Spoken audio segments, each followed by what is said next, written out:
салом тамошобинони азиз, манзури шумост барномаи интеллектуалии Дунуяк аз телевизиони Баҳористон ва иштирокчиёни барномаи имрӯзаи мо ҳастанд тарбиятгирандагони кӯдакистони рақами 27 ноҳияи Шоҳмансури шаҳри Душанбе. Хотиррасон мешавем ки барномаи мо аз рӯи 3 шарт ва 12 савол баргузор мегардад ва дар ҳар як шарт ба иштирокчиён 4 саволи пешниҳод карда мешаванд ва иштирокчие ки аз ҳама бештар ба саволҳо албатта ҷавоби дурустро мегардонад غالب برنامه شمرده می شود. خب اینک بیاید با اشتراکیان شناس می شویم. مصور 6 سال است. پسرک چاقونو حاضر جواب می باشد. در همه جورابینی های فرهنگی و ورزشی کودکستان اشتراکچی فعال است. فاطمه وای هم 6 سال دارد. بازی های نقشدار را دوست می دارد. بیشتر نقش مربی را می بازد. در آینده باشد می خواهد آموزگار شود. ایدریس هم 6 سال دارد. او پسرک زیرک و کنجکاو بوده. بازی‌های ورزشی را دوست می‌دارد. در آینده باشد اقتصادچی شدن می‌خواهد. مریم نیز 6 ساله است. سال آینده به مکتب می‌رود. دخترک نهایت آرام طبیعت است. شغل دوست داشته‌اش گوش کردن افسانه و قرائت شعر می‌باشد. چطوری که گفتیم برنامه از روی 3 شرط برگزار می‌گردد و سوال‌های شرط اولی برنامه دایر به فن متماتیک و عموما معماهای متماتیکی آماده کرده شدند و اشتراکچیان را می‌باید تا اینکه بیشتر حساب و کتاب را از خود نمایند انیخترش با دستهایشان نیز شمارند. خب بچه‌ها شما آماده اید؟ بله. حساب کرده می‌توانید؟ انا این گپی دیگر. خوب بیاید آغاز میکنیم. شبری که گفتم 4 سوال است همگی در هر یک شرط و اشتراکچی که زودتر دست میبردارد و با سوال جواب درست میگرداند چی میشود؟ غالب میآید. بله غالب میآید. خوب آغاز میکنیم. بله. در شنبگی مکتب 5 نفر خوانندگان یک میزی را تازه کردند. در صنف باز 5 میزی دیگر تازه نکرده باقی ماند. در صنف همگی چند میز بود؟ 10. خوب ادریس مرحمت. در صنف 10 میز بود. شما از کجا فهمیدید که 10 میز؟ آخر آنها 5 میز رو تازه کردند. 5 رو تازه کردن 5 رو موند. 5 10 میشه. 5 جمع 5 10 میشود. بله. بچه‌ها ادریس درست میگوید. بیاید یک بار یک جای حساب میکنیم ها. بیاید با انگشتانمان 1 2 3 4 5 رو داشتیم. باز 5 رو دیگر میمونیم. 1 2 3 4 5. اکنون همش چند تا شد؟ 10. خوب جواب شما کاملا درست است ادریس. اصلا با شما خیلی کوشش کردید. خوب اشتراکچیان دیگر شما هم زودتر دست بردارید و با سوال ها جواب گردانده غالب شوید. میلش؟ خوب ادامه میدیم. در باغ 2 درخت سیب، 2 درخت آلو، 1 درخت خرما و 2 درخت ارچه بود. اکنون گویید که در باغ همگی چند درخت میوه دهنده بود؟ کنی مصور؟ در باغ 5 تا میوه دهنده درخت بود. درخت میوه دهنده 5 تا بود ها؟ آخر کنی حساب کنید بچه ها؟ 2 تا درخت سیب، 2 تا آلو، 1 تا خرما و باز 2 تا دیگر ارچه. چند شد؟ 7 تا. 7 تا. پس برای چی شما 5 میگوید؟ برای که ارچه میوه نمیدهد. ارچه میوه که ندهد چی میدهد به ما؟ ارچه سایه میدهد. درست میگوید مصور؟ درست است. بله در حقیقت هم بینندگان عزیز جوابی پیشنهاد در مصور کاملا درست است. زیرا ارچه درخت سایه افکن است و همگی 5 تا درخت میوه دهنده در باغ قرار داشتند. خب احسن به شما مصور. یک مرد 4 پسر داشت. هر پسری او 1 تا خواهر دارند. مرد همگی چند فرزند دارد؟ کنی مرحمت مریم؟ آن مرد همگی 5 فرزند داشت. شما از کجا فهمیدید؟ آخر جمعی 4 چند می شود؟ 8 می شود کو؟ یک دختر به همشون خواهر میشه. بله، در حقیقت هم من گمان نداشتم که شما چنین زود و در یک مدت کوتاه جواب این معما رو میابید. 4 پسر 1 تا خواهر دارند همگی و اون دختره خواهر همهشون می شود. در نتیجه چند فرزند می شود؟ همگی 5 فرزند داشت. آفرین، جواب شما کاملا درست است. و اینک اشتراکچیان همگی یک سوال دیگر از فنی متماتیکا، یعنی از شرط اول برنامه‌مون باقی موند و شما رو میباید تو زودتر به اون جواب گردونید. خب سوال رو میخونم. در طبقچه 7 دانه کنفت بود. مادر به مدینه 2 تاش را گرفته داد. در طبقچه همگی چند کنفت باقی موند؟ خوب مرحمت فاطمه. در طبقچه 5 کنفت ماند. از کجا فهمیدید؟ از 7 2 گیرم 5 میشد. بله، جواب شما درست است. احسن به شما فاطمه. خوب، در همین جا سوال‌های شرط اولی برنامه‌مون به انجام رسیدن. بینندگان عزیز، بیاید نتیجه خاله‌های به دست آورده اشتراکچیان را می‌بینیم.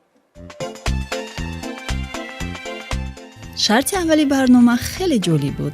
اشتراکچیان کوشش می‌نمودند حاضر جوابی را از دست نداده اولین شده به سوال جواب گردانند. در نتیجه هر یک اشتراکچی توانست به یک سوال جوابی درست گردانده صاحب یک خال گردد. یعنی در شرط اولی برنامه حساب برابر است.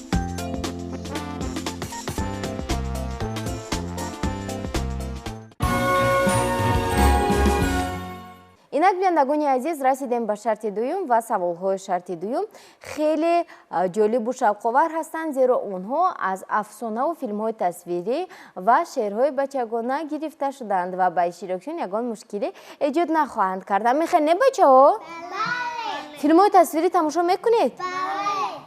افسانه چی میدونید؟ بله. شعر از یاد میکنید؟ بله. خوب، اینک فکر میکنم که با شما مشکل نیست و سوال اول شرط دوم را گوش کنید. فیلم تصویری زولوشکا رو تماشا کرده اید؟ بله. با شما پسند آمد؟ بله. خوب، سوال را گوش کنید. در افسانه زولوشکا پری کدو را به چی تبدیل داده بود و با اون چی کار کرد؟ کی میدوند؟ پری سحرگر بود کو؟ پری سحرگر چی داشت؟ چوبچه سحرناک داشت. با چوبچه چی کار میکرد؟ سحر میکرد. اما همون وقتی که کدو رو دید، کدو رو سحر کرد، کدو به چی تبدیل یافت؟ کنی؟ کاریتا. یعنی فایتون. در فایتون چی کار کردن در کار بود؟ لوله با اون شده به قصر رفت. جواب شما رو ما قبول میکنیم. در حقیقت هم هنگامی سحر کردن کدو به فایتون تبدیل یافت و زولوشکا با اون شیشته به بزم قصر رفت و با این سوال ادریس جوابی درست گرداندن. آفرین ادریس، جواب شما رو ما قبول کردیم و میگذاریم بعد سوال دوم. دیگر اشتراکچیان شما فعال باشید. میلش؟ در یک افسانه یک پسر بچه از یک کلمک، یعنی در یک جایی که آب جمع شده بود، از اونجا آب نوشید. بعد از خوردن آب وای به چیمو بدل گشت و این افسانه چی نام دارد؟ خوب کنی فاطمه اولش دست برداشته؟ اپش گفت که نخود پسرک نوشید. با چی شد؟ بعد بوز تبدیل یافت. آفرین، همین افسانه چی نام دارد میدونید؟ افسانه الیانوشکا. بله، افسانه الیانوشکا. خوب، در نتیجه همون پسرچه که با بوز تبدیل یافته بود، باز با نمود ظاهریش یعنی با شکل اولش برگشت، یعنی باز پسرچه شد یا نه؟ باز داخل افسانه پسرک شد. آفرین، جواب شما درست است.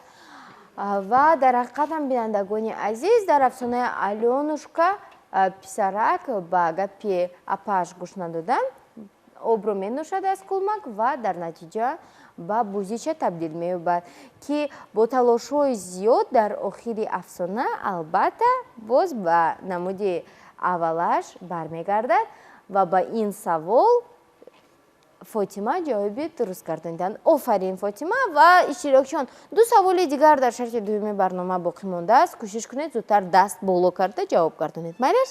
Дар афсонаи дурӯғ писарак барои чӣ дурӯғ гуфт ва оқибати он чӣ шуд? Кӣ медонад? Афсонаи дурӯғро хондаед? бале, Дар куҷо? дар боғча, Дар боғча? Офарин. Кани ки ба саволи ман ҷавоб мегардонад. Дар афсонаи дурӯғ писарак барои чӣ дурӯғ гуфт ва оқибаташ чӣ шуд? Хуб, марҳамат Мусаввир. дарс рафтан намехост, дурӯғ гуфт ки шкамам дарк аст. Баъд чӣ шуд? ба ӯро дар беморхона бурданд, вале духтур фаҳмид ки чи писарак дурӯғ мегӯяд. Мазмуни афсона дуруст буд, бачаҳо? бале, Ба фикри худи шумо ҳамин дурӯғгӯӣ кори хуб аст ё не? Хуб аст ку? Масалан, мана писарак гуфт ки ман беморам ва ба мактаб нарафт, дар хона истироҳат кард. Ин хуб нашуд? Яъне мо бояд дурӯғ нагӯем, ҳа? Бале, росташро гӯем. Бинандагони азиз, ба саволи навбатии мо Мусаввир ҷавоби дуруст гардонидан. Инак мегузарем ба саволи охирини шарти дуюми барнома. Хуб, он ҳамчунин аст. Маро нахӯр, ман ба ту суруд мехонам. Ин суханон аз кадом афсонанд ва қаҳрамони асосии он кист? Кӣ медонад? Хуб, кани Мариам? ин суханони кулчаша аст. Кулчача аз кадом афсона аст? Барои чӣ ва ба кӣ хел мегӯяд? барои ба харгӯш. Ба харгӯш? Танҳо ба харгӯш мегӯяд ки маро нахӯр мегӯяд? Кулчаша аз бобо бибиаш мегурезад, баъд аз наздаш ҳайвонҳо мебароянд, вай ба онҳо он суханонро мегӯянд. Кадом суханонро мегӯяд? маро нахӯр, ман суруд мехонам. Сурудашро медонед? бале, Кани? ман кулчашаам, кулчаша аз бобо ангур рехтам, аз биби ангур рехтам, аз тун ҳам мегурезам харгӯш. Офарин, танҳо ба харгӯш мегӯяд? не, Ҳоло як дақиқа, кани? боз ба хис, боз ба гур, боз ба рӯбо мегӯяд, рӯбо онро мехӯрад. Барои чӣ маҳз рӯбо онро мехӯрад? барои ки рӯбо макор буд.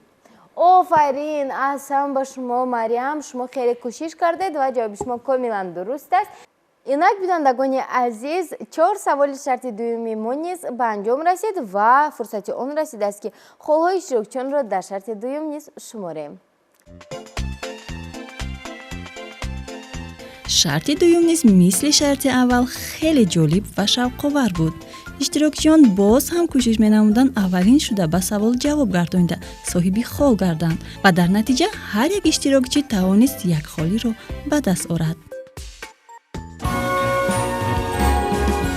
Инак расидем ба шарти сеюми барнома. Хотиррасон мешавем ки саволҳои шарти сеюм доир ба муҳити атроф ва олами ҳайвонот омода карда шуданд. Хуб, бачаҳо, саволи аввалинро мехонам. Кадом ҳайвон ҷаҳида наметавонад? Кани Фотима? аз бобани ҳайвонот фил ҷаҳида наметонад. Барои чӣ? Охир ва чӣ калон аст ку метавонад ҷаҳида? вай вазнин аст, барои ҳамин. Аз сабаби зиёд будани вазнаш парида наметавонад, ҷаҳида наметавонад? не, Бачаҳо, шумо чӣ фикр доред? Шояд гов бошад, гов ҳам вазнин аст ку? Шояд баҳмут бошад, бигимот? муаббиамон гуфт ки фил вазнин аст, барои ҳамин ҷаҳида наметонад. Офарин, ҷавоби шуморо мо қабул кардем ва дар ҳақиқат ҳам аз сабаби зиёд будани вазни баданаш фил ҷаҳида наметавонад ва ба ин савол Фотима ҷавоби дуруст гардонидан. Инак 3 саволи дигар боқӣ монданд. Мо суҳбатро ва саволу-ҷавобро бо иштирокчиён идома медиҳем. Шумо низ додаракону хоҳаракони азиз метавонед баробари иштирокчиёни мо ба саволҳо ҷавоб гардонида сатҳи дониши худро санҷед ва албатта донояк шавед. Шумо деҳқонро медонед ки кист? Анакнун савол доир ба бобои деҳқон аст. Деҳқонон дар кадом фасл кишти заминро оғоз мекунанду дар кадомаш ба анҷом мерасонанд? Аллакай аз ними савол мусаввир дасти худро боло намуданд ва биёед мебинем ки чӣ ҷавоб мекарданд. Марҳамат мусаввир. در فصل بهار کشت و کار میکنن. хуб кишту корро ҷамъбаст мекунанд ё ки сар мекунанд, оғоз мекунанд? سر میکنن. дар кадом фасл ба анҷом мерасонанд? در فصل تیرما. чӣ хел дар фасли зимистон не? نه. дар таги барф меваҳо мешаванд, гандум мешавад, пахта мешавад, ҳамашро мечинанд. در تیرما جاورین میکنن. дар тирамо? بله. дуруст мегӯяд мусаввир? بله. офарин ба шумо. дар ҳақиқат ҳам ҷавоби шумо камилан дуруст аст ва бинандагони азиз, чӣ хеле ки худи шумо ҳам шоҳид гаштед, беҳуда мусаввир аз мобайни савол дасти худро боло накарданд ва ҷавоби мусаввир камилан дуруст аст. аҳсан мусаввир. саволи сеюмро мехонам. як гул ҳаст, шумо гулҳоро медонед? як гул ҳаст, хеле зебо аст. ҳамагон онро дӯст медоранд. рангҳои гуногун дорад. бӯяш ҳам беҳтарин аст, вале хор дорад ки хорҳояш мехалад. кӣ мегӯяд ки номи ин гул чист? кадом гул аст?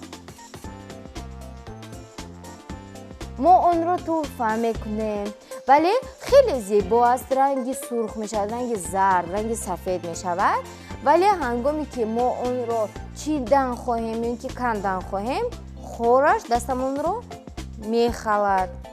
кадом гул аст? номаш чӣ аст? хуб кани Марьям.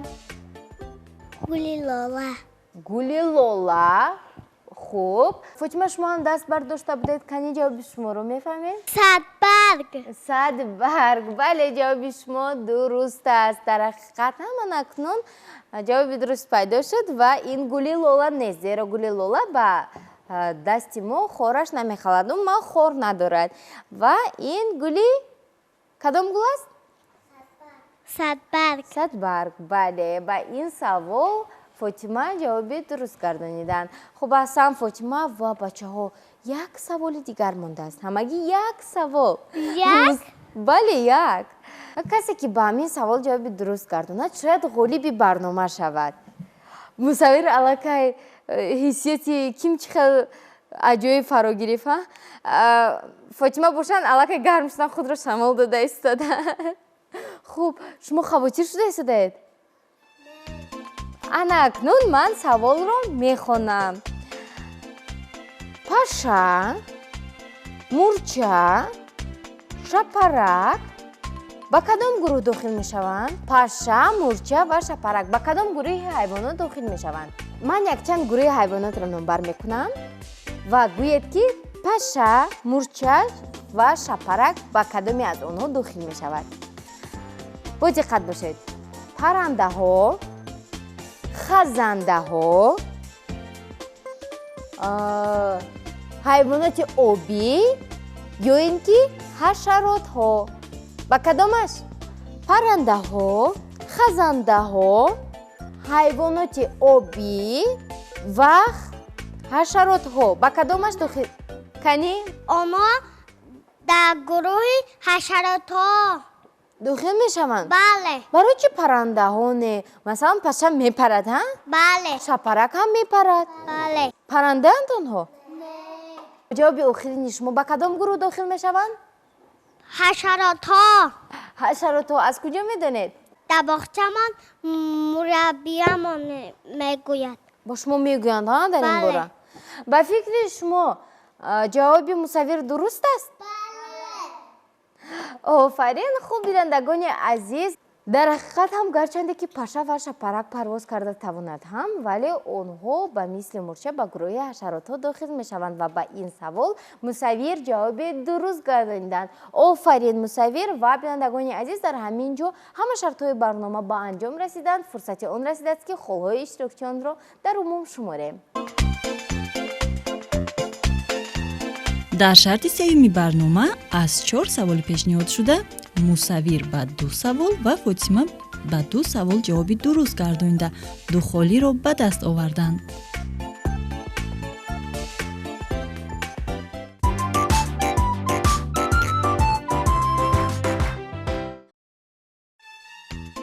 پس از انجام 3 شرطی برنامه خال‌های به دست آورده اشتراکچیان چنین است: مصور 4 خال، فاطمه 4 خال، ادریس 2 و مریم نیز 2 خال را به دست آوردند.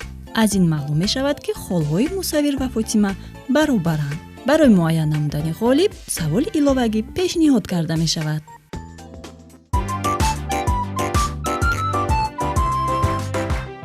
اینک خود شما نیز از نتیجه های خال‌های به دست آورده اشتراکچیان برنامه دونویک آگاه گشتید و چطوری که به ما معلوم گردید اینجا فاطمه و مصور برابر هستند، ولی ما باید همگی یک غالب داشته باشیم و برای این ما به اشتراکچیان یک سوال ایلاوگی پیشنهاد میکنیم و نفری که زودتر به این سوال جواب گرداند غالب برنامه شمرده می شود. ماه آخرین فصل تیر ماه را نامبر کنید. خوب مرحمت مصور. ماه آخری تیر ماه نوامبر است. دکابر نه؟ دکابر ها؟ دکابر سرشوی زمستان است. آخری تیر ماه کدام است؟ نوامبر. نوامبر. بله، در حقیقت هم جواب شما کاملا درست است و بینندگان عزیز اینک با یک حسیت خاصه جد و جهد و کوشش های به اندازه مصور غالب برنامه امروزه دو یک شدن. آفرین مصور و بیاد یک قرصک میزنیم. من خیلی خرسندم که غالبم. آفرین، ما هم از این خرسند شدیم، ولی در لحظه های اخیر همگی یک سوال میتوانست که فاطمه رو غالب کنند. ما بودو اگر فاطمه غالب میشدن شما به سوال جواب گردونیده نمیتوانستید زیق میشدید؟ گیره میکردید؟ نه. حالا که غالب شدید باید چیکار کنیم؟ خرسند شوید. یک قرصک دیگر میزنیم برای مصور. با سوال ایلاوگی مصور توانست اولین شده جواب درست را پیشنهاد کند و با این غالبیت را به دست آورد. مصور غالبیت مبارک. آفرین بار دیگر مصور و اشتراکچیان دیگر احسان به هر یک شما هم توانستید با سوال ها خوب جواب گردونید، کوشش کنید و عموما تا به این برنامه یعنی برنامه دونویک رسیدن این خود یک غالبیت از زیرا از تمام بخچه محض شما رو انتخاب کردن و مصور شما باشید، کوشش کنید و بسیارتر مشق کنید با مربیاتون، بسیارتر درس خوانید، زیرا در دور دوم سوال ها دشوارتر می شوند و رقیبان باشند از بخچه های دیگر جدیدتر و با قوت تر می شوند. از این رو بیشتر کتاب خوانید. میلش؟ شما هم کوشش کنید که در برنامه های دیگر و آزمون های نوبتی نیز اشتراک کنید. میلش؟ بله. خب بینندگان گرامی در همینجا میرسیم با فرجام برنامه انتلکتوالی دونویک. تو برنامه های نوبتی شما نیز کتاب خونید، حساب کنید، مشق کنید و البته دونویک شوید. تو برنامه های نوبتی خیر.